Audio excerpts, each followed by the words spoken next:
me da mucho gusto saludarlo. Qué bueno que sigue en la programación de Canal 8 en Cable Laguna. Sabe usted que cada fin de semana estoy generándole un tema que tiene que ver sobre todo con la agenda ciudadana, porque tenemos toda la semana con la agenda política, con las actividades, con la visita del gobernador, con las actividades del alcalde, de los alcaldes de la zona metropolitana de la comarca lagunera, y hoy rompemos con el ritmo de esta información. Hoy en Conversemos tengo un tema bien interesante. Usted sabe que soy Julio César Irigoyen, y hoy, pues le digo, decidimos romper el esquema, romper el ritmo para traer algo también que es de suma importancia y que históricamente no hemos dimensionado, lo que es la relación de México con los Estados Unidos. Noviembre, pues ya usted lo sabe, es época de elección. Ahora allá en los Estados Unidos, ya usted ha estado pues a través de Coahuila al Día teniendo información, Donald Trump y también Joe Biden, que son los que encabezan hasta este momento y que seguramente va a ser así para las próximas elecciones, los dos personajes que van a estar dando mucho de qué hablar. Pero ahora lo que nos interesa a nosotros es tener un poquito abierto el panorama, abierto el abanico de información de lo que es esta relación de Coahuila con Texas. ¿Sabía usted que históricamente pues era, pues por decirlo así, un solo territorio? Bueno, pues hoy usted sabe que siempre trato de, pues, de involucrarme con especialistas en la materia para que nos orienten, nos empapen un poco de su conocimiento. Y hoy me da muchísimo gusto recibir a Rodolfo Esparza. Él es historiador prácticamente, así es, sí, uno de los más destacados aquí en la comarca lagunera, y que hoy nos va a orientar en este tema de Coahuila y Texas. Doctor, muchísimas gracias por estar con nosotros. Al contrario, muchas gracias por la invitación, César. Es bien importante pues conocer de cerca la relación de Texas con el estado de Coahuila, con territorio mexicano, porque ha sido, si mal no recuerdo, pues tal vez uno de los estados, de los dos estados en los que han tenido una relación un poquito más amigable, y eso ya es decir, doctor, que a comparación de todos los que se encuentran en la frontera. Así es. ¿Me equivoco o no? No, sí, así. Lo que pasa es que tiene una historia ya muy antigua, ¿no? Cuando era la Nueva España, en 1783, que vienen las reformas borbónicas, hacen una reorganización del territorio de la Nueva España, que antes estaba dividido en reinos. Reino de Nueva Vizcaya, al cual perteneció la parte del sur de Coahuila, el Reino de Nuevo León, la Nueva Galicia, etcétera, ¿no? Estaban reinos y ellos se organizaron en provincias. Entonces, históricamente, el norte lo dividieron en dos partes. El estado de Arizona, las Californias, Nuevo México, y Chihuahua y Sonora formaron las provincias internas de Occidente. Y los territorios de Coahuila, de Texas, de Nuevo León y de Tamaulipas formaron las provincias internas de Oriente.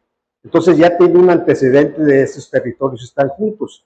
Cuando se viene la independencia y después de que los insurgentes, al sentirse traicionados por Iturbide y a formar una monarquía, cuando en lugar de ellos buscaban un sistema republicano y federal, ¿verdad?, lo derrocan y acuerdan formar una nación independiente realmente, pero con este carácter de ser una república federal, y en ese sentido empiezan a trabajar para hacer un congreso constituyente, los cuales crearon la Constitución de 1824, nuestra primera Constitución, nuestra acta de nacimiento. Y esa Constitución se promulgó, o se divulgó, o se entró en vigor, vamos a decir, el 4 de octubre de 1824.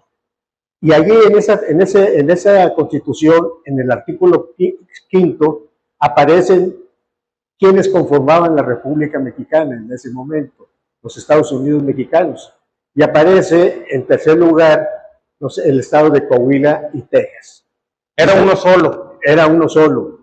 ¿Y por qué pasó así? Diríamos, bueno, si estaban juntos Tamaulipas y Nuevo León, pues lo que pasa es que ya había, en estos momentos, ya había muchos intereses particulares de cada región, había sus grupos políticos, había sus intereses económicos, en fin. Y cuando Ramos Arizpe intentó que ese territorio se mantuviera unido y fuera un solo estado, Tamaulipas pidió separarse del grupo.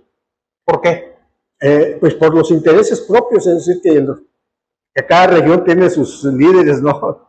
Cada económico, políticos y todo eso, ¿no? Entonces se separan y bueno, pues ya queda así. Pero al rato Nuevo León también solicita separarse. Solicita separarse de ese grupo que estaba intentando Ramos Arizpe que se integrara en un solo estado. Entonces quedaron nada más Texas y Coahuila. ¿Qué pasó con Texas y Coahuila? Texas y Coahuila pues eran territorios enormes, pero con muy poca población, ¿verdad? Con muy poca población. De hecho, todo el norte, la tercera parte, o todo lo que se quedaron los gringos con ella en la guerra del 47, que era parte de la Nueva España y luego de la República Mexicana, tenía muy poca población. Una preocupación del gobierno era llevar gente a que se estableciera en esos territorios que estaban prácticamente deshabitados, vamos a decirlo, ¿no? Entonces, nosotros tenemos la circunstancia de que, por otro lado, en el norte, en los Estados Unidos mexicanos, los Estados Unidos de Norteamérica, pues tienen un propósito expansionista y van ganando terreno, ¿verdad? Aquellas 13 colonias originales se fueron ampliando y van ganando terreno. Y cuando México solicita migrantes, hubo quienes se contrataron para ello, para traer familias, pues fueron trayendo y fue aprovechado eso por los Estados Unidos para ir metiendo muchas familias a territorio mexicano, vamos a decir, ¿no? Con ese afán de tener población. Llegó un momento en que la población de Texas, un estado más grande que en ese momento era de Coahuila, tenía más población extranjera, vamos a decir, proveniente de todos los grupos que fueron llegando a los Estados Unidos que buscaban dónde ubicarse, pues tenían más habitantes que, aunque entraban a México y se consideraban mexicanos, pues tenían hechos políticos e intereses políticos y económicos con los Estados Unidos, de tal manera que ya la población fue superada en número de los mexicanos que allí vivían. De hecho, el general Terán, precisamente pensando en esos problemas, viene a Texas, hace una revisión, recorre los pocos poblados que había y hace un recuento de cuántos militares había, porque él era militar, por ejemplo, y encuentra que no llegaban a los 1,000 soldados en Texas, soldados mexicanos en Texas, para un territorio tan enorme como era ese, pues era totalmente insuficiente, mal armados, no tenían cañones, tenían puros fusibles y pistolas prácticamente improvisados, ¿verdad? Y además, pues, movilizarse en esos terrenos, pues en esa época era muy tardado, ¿verdad? Cualquier evento que hubiera, pues era imposible llegar en horas, ¿verdad? Se tardaban semanas en llegar a una población a otra. De tal manera que ella pone en alerta de que está en riesgo ese territorio. Pero, o sea, todos estos son antecedentes que, sin embargo, pues acuerdan el diputado tejano, que se llamaba José María Seguín, y el diputado coahuilense, Miguel Ramos Arizpe, acuerdan no separarse e integrar un solo estado. Y así sucede, ¿verdad? Entonces aparece el estado de Coahuila y Texas como una parte de los Estados Unidos mexicanos. Claro que había una obligación. Los estados que conformaron la República Mexicana tenían la necesidad de hacer su propia constitución, su constitución particular, y los coahuiltecanos se pusieron a trabajar en eso. Pero curiosamente muchos estados hicieron una constitución de manera muy rápida, pero curiosamente los coahuiltecanos tardaron 3 años en hacer la primera constitución coahuiltecana, que fue una constitución bilingüe, por cierto, por lo que le estoy diciendo. Ya había mucha población en Texas. Ya había esa relación de alguna manera. Sí, ya imponía la necesidad de que no solamente se escribiera la constitución en castellano, sino que también se hiciera lo correspondiente en inglés, ¿verdad? Eso nos da indicaciones de que ya era un problema complicado, ¿verdad? Estar manteniendo esa unidad, vamos a decirlo, ¿no? De tal manera que este estado tarda 3 años en hacer su constitución, y esa constitución la acaba de cumplirse el 28 de junio, un aniversario de cuando se promulga, pero nada más que se promulgó en 1827. La Constitución Federal en 1824, la Constitución coahuiltecana de 1827. O sea que dentro de 3 años nosotros vamos a cumplir 200 años de nuestra primera Constitución del estado de Coahuila y Texas. Coahuila y Texas, ya estaba por ahí. Ya la Constitución de Coahuila y Texas. Entonces, así se mantiene. La capital en ese momento se estableció en Monclova. Cuando eran las provincias, la capital era Saltillo. Obviamente por influencia de Ramos Arizpe, ¿verdad? Pero cuando ya se hace el estado de Coahuila y Texas, se piensa en que la capital fuera Monclova. ¿Por qué razón? Pues porque estaba más lejana, es decir, más cerca de Texas, vamos a decirlo, ¿no? Como quiera, respecto a Saltillo, pues son más de 200 kilómetros, ¿verdad? Más adelante. Claro que de ahí para llegar a Texas o a lo que hoy es San Antonio, y todavía ese territorio era más al norte, pues son muchos kilómetros. Pero bueno, pensaron en que eso era una solución, vamos a decir, porque no había las poblaciones tan grandes en Texas y además no les convenía hacer una capital allá cuando ya sabían que había tendencia, ¿verdad?, de estar separada por influencia de los Estados Unidos. Y así sucede. Y si nos preguntamos, ¿y qué pasó? ¿En qué momento se separaron estos estados? ¿Qué fue lo que sucedió? Bueno, déjeme interrumpirlo. Antes, estamos platicando de que estaban Tamaulipas, estaba Nuevo León, estaba Coahuila y estaba Texas. Sí es. Entonces, la pregunta que se me ocurre es ¿por qué cada quien, digo, independientemente de que cada liderazgo se estaba asentando en esos lugares, qué fue lo que no les gustó como para decidir separarse, hacerse independientes uno de otro? Desde luego los intereses particulares de los grupos que iban desarrollándose económicamente y políticamente en cada región. Había potentados, obviamente, ganaderos muy poderosos, comerciantes muy poderosos, que tenían sus propios intereses de armar un gobierno que fuera de ellos, vamos a decir. Entonces, que sin tener que rendirle cuenta a los demás. Tener control, ¿verdad?, sobre quién toma las decisiones de su tierra y de su región. Entonces, esos intereses que siempre han existido, obviamente, esos conflictos de carácter político, pues ahí se hicieron manifiestos en ese momento, que ya existían desde la época colonial, obviamente, ¿verdad?, ya existían. Entonces, simplemente se fueron concretando en otro panorama político, en otra organización, que no pudo salvar las diferencias, vamos a decir, que iban creciendo en cada una de estas regiones, ¿no? Entonces, por eso es que son razones eminentemente políticas, ¿verdad? Cada quien organiza su economía. Egocéntricas, además. Sí, es decir, no pensando en la República Mexicana, es decir, pensando en sus intereses. Ok, entonces, retomando el tema, pues deciden separarse y decide esta unión todavía entre Coahuila y Texas permanecer por lo pronto en ese momento unidas todavía. Así es. ¿Y luego? Y luego así se mantuvieron ya con esos problemas, porque por ejemplo en un informe precisamente del año 1827 que hace el gobernador Aguirre de Coahuila, y da informes de qué actividades había, y entonces habla de que había industrias, fundamentalmente de lana y de algodón, que se cultivaba mucho tabaco, era lo que más se cultivaba y lo que más se comerciaba. Desde luego se sembraba trigo, maíz, y habla de las poblaciones, Saltillo, Parras, vinos, ¿verdad? Entonces se producía una gran cantidad de vinos en Parras, en Monclova, Saltillo, el trigo, el algodón en Monclova. Habla de poblaciones de Galveston, por ejemplo, que ya exportaban carne de cerdo seca y tenían ya también sus actividades ganaderas, todos los estados.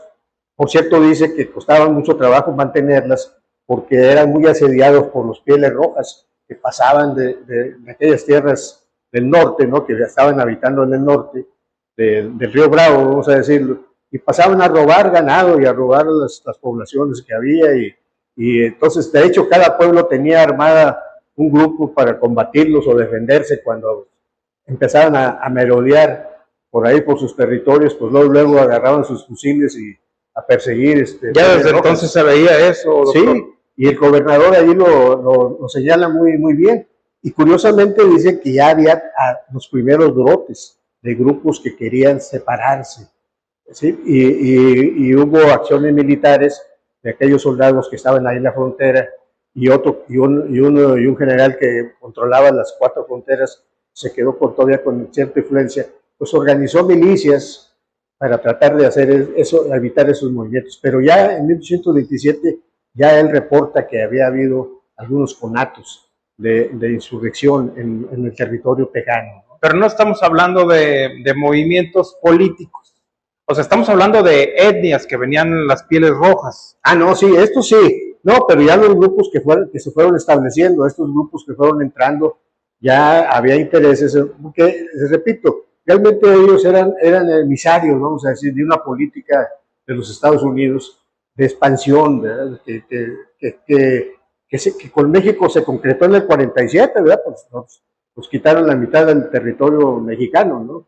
Con la guerra del 47, ¿verdad? Entonces, Texas se mantuvo así mucho tiempo, ¿verdad? Pero la política mexicana varió, ¿verdad? Porque llegó al poder Antonio López de Santana. Antonio López de Santana, que había sido un militar destacado cuando defendió un grupo de españoles que intentó recuperar México para España, los derrotó en Tampico, ¿verdad?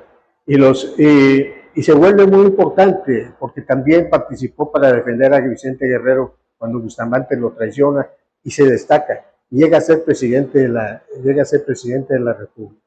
Pero él tenía sus propios intereses, ¿verdad? En ese momento, casi todos los gobiernos eran gente que era partidaria de la República Federal, eran liberales, y de alguna manera no hay que olvidar que cuando hacen el pacto Guerrero Iturbide, en realidad representaban a 2 grupos distintos, un grupo liberal independiente que pensaban en una república federal y un grupo conservador que querían mantener las mismas estructuras de cuando la colonia. Entonces hacen su pacto, se declaran la independencia, pero recordemos que Iturbide se nombra emperador, es decir, para mantener aquel sistema de organización política y económica que era exactamente igual que durante la colonia. Los independentistas ya pensaban de otra manera, ¿verdad? Es decir, pensaban en una modernización, pero con un sistema político y económico diferente al conservador, ¿no? Aquí es donde nacen esos términos de los liberales y los conservadores. No es de ahorita. Los auténticos, ¿verdad? No como ahora los originales. No con la connotación que hoy se le da, ¿verdad? Es decir, la connotación verdadera, que era este fondo político que tenían. Entonces, cuando eso sucede, Santana pues, se le ocurren o le calientan la cabeza y se vuelve un dictador, ¿verdad? Cuando tiene un Congreso que es muy liberal y que empieza a cambiar las cosas, quitarle el poder a la Iglesia, muy importante, ¿verdad? Porque durante toda la colonia de la Iglesia pues era la que, de hecho, era la dueña de México, podríamos decir, ¿no? Claro. ¿Verdad? Los militares, ¿verdad? Que era otro grupo muy poderoso, quienes gobernaban y decidían, y la gente poderosa, es decir, los grandes rancheros, los grandes mineros, los grandes comerciantes. Estos grupos que eran los que querían conservar el status quo que había durante la colonia, pues le calientan la cabeza y él dice que sí. Y al final de cuentas ve que sus diputados del Congreso pues son muy radicales, empiezan a combatir el poder que tenía la Iglesia, el ejército y los poderosos para darle más poder a los estados. Por ejemplo, ellos proponen que cada estado organizara una milicia cívica, ¿verdad? Y que lo más fuerte... Una guerrilla, lo que conocemos hoy. No, es una fuerza armada, pero del Estado, vamos a decir. Vamos a una pausa comercial. Es importante también darle este peso a la historia que luego de repente pues vamos dejando de lado y no dimensionamos que lo que estamos viviendo hoy pues es la repercusión de un episodio que ya lo vimos anteriormente. Una pausa, no se vayan, enseguida regresamos.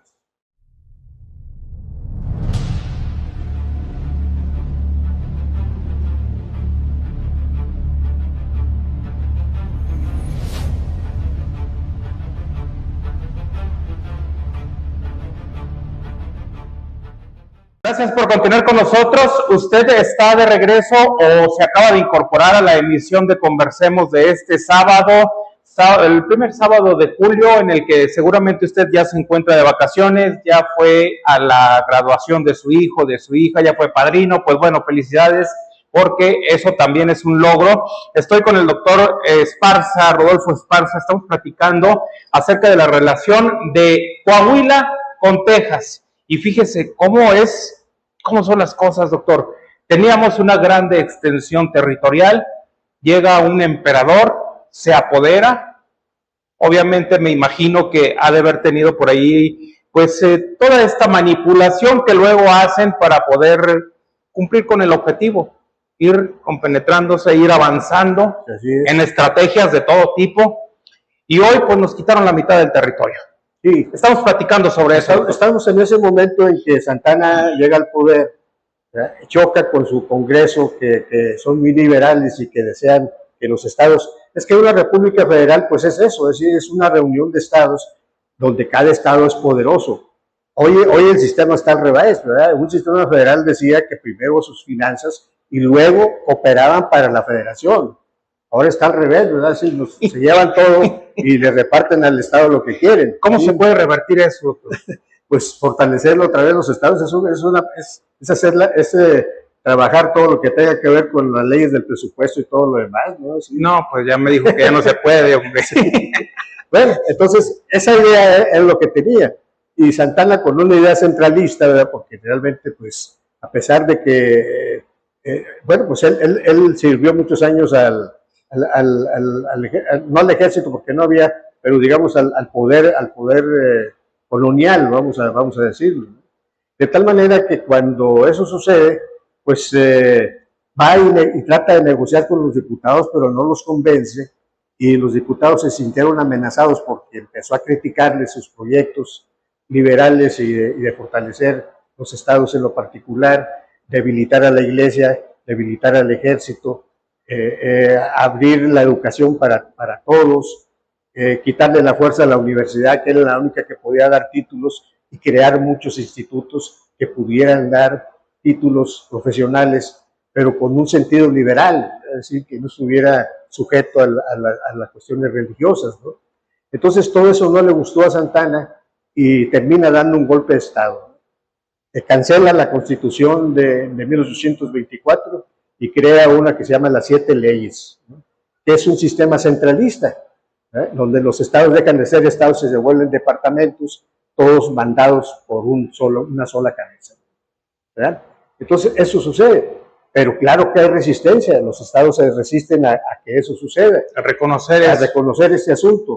Y acá en el norte hubo 2 estados que fueron para él el dolor de cabeza, Coahuila y Zacatecas, ¿verdad? Zacatecas sí llegó a enfrentarse militarmente, ¿verdad? Francisco García Salinas era el gobernador, también un liberal que estuvo participando en la Constitución del 24, etcétera, y él sí arma fuerzas y se pelea con Santana, con las fuerzas de Santana.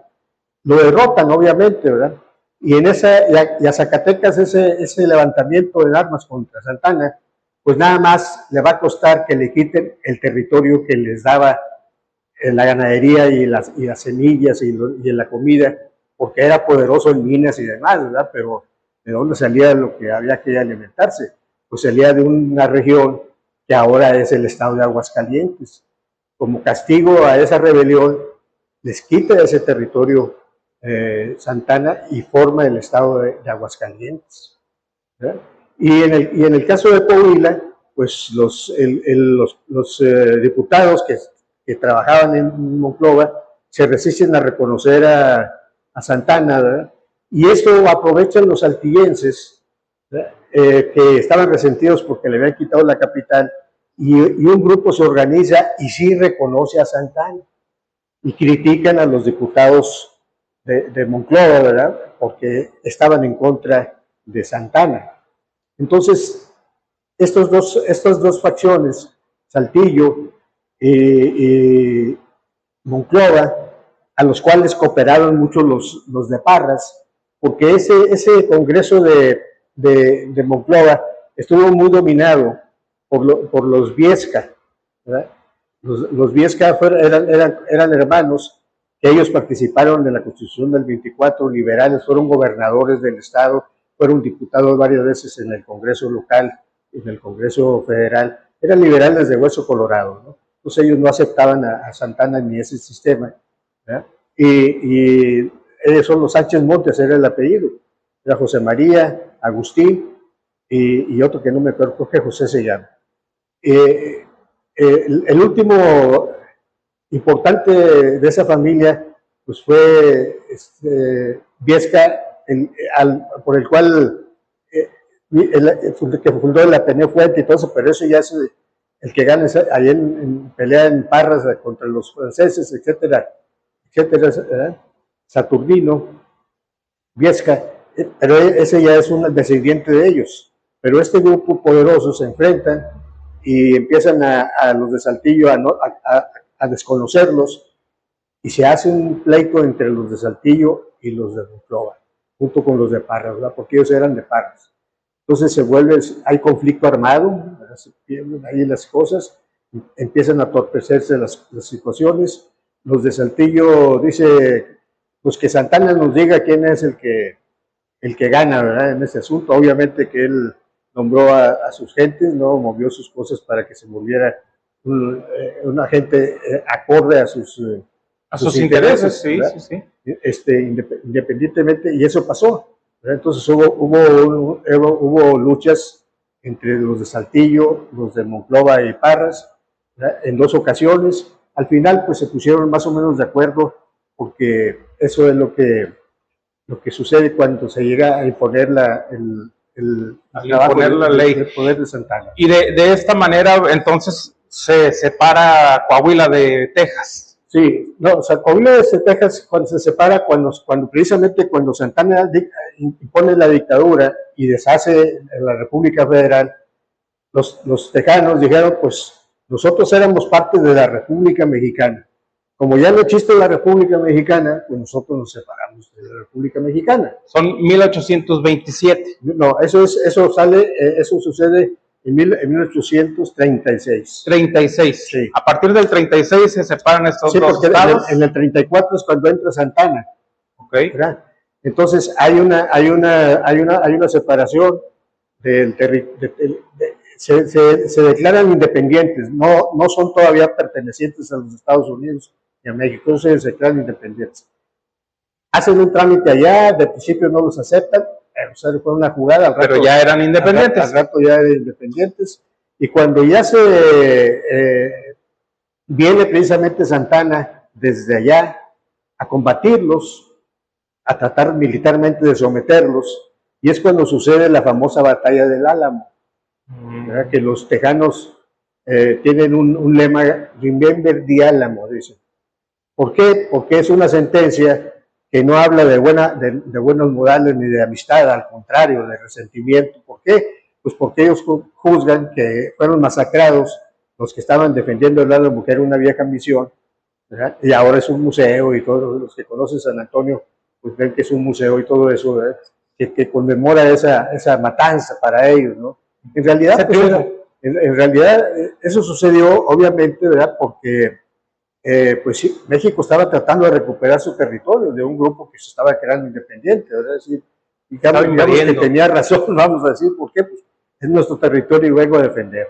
Claro. ¿Verdad? Les ganan ahí San Antonio, pero luego los vencen más adelante. Entonces, doctor, a ver, Coahuila y Texas tuvieron un episodio sangriento, un episodio histórico que marcó pues un parteaguas, ¿no? Sí es. Pero ¿cómo se modificó para ahora revertir esa situación? O sea, sí vamos a conmemorar 200 años, pero ¿nos fue bien o no nos fue bien? Ese sí es el punto. Bueno, yo creo que yo aplaudo esta iniciativa, ¿verdad? Porque con el pretexto del cumplir los 200 años, pues los dos gobernadores están trabajando con un espíritu de amistad, de cordialidad, de fortalecer relaciones de todo tipo. A mí me parece que es bueno. Así como ellos dicen, recuerden el Álamo, nosotros decimos, olvídate del Álamo. Pues es que para nosotros era un momento histórico clave, ¿verdad? Que así sucedió y así tenía que suceder. Y seguramente hay uno en la tumba que se está retorciendo de ver esto. Por cierto que ahí participaron parientes míos, fíjense, curiosamente. me digas.